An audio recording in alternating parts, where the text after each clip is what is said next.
right out of the hole, you know, separate the three parts, gunnel, our liner and our deck. Pumping the rest of the leftover fuel out. And we're gonna go ahead and pulling this liner out of the boat. He's been digging at all the wet, disgusting foam that was injected over the tank 40 some odd years ago. Smells like a cross between vinegar and ass. The boys came in. Got around the perimeter.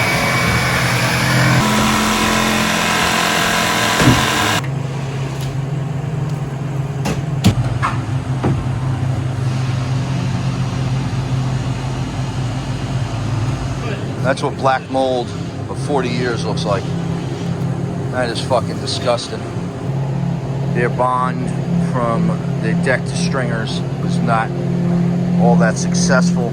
Basically relied on what they would have used as halter deck putty back then. Halter deck putty has really very little strength when it's a minimal thickness, and it has absolutely no bonding whatsoever to fiberglass that isn't prepped and roughened up. You can see that's even still glossy at the top. Teak boards, which almost immediately began to let water in. Yep, put all that foam there just to keep that tank off the bottom of the hull so it didn't sit in any water. How'd that work out? This is the tank out of the Formula project. It's got multiple holes in it.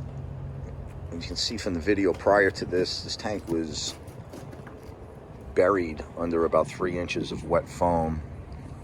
The side of the tank is so perfed. It's oozing out over an 8-inch area of just multiple pinholes and deterioration and corrosion.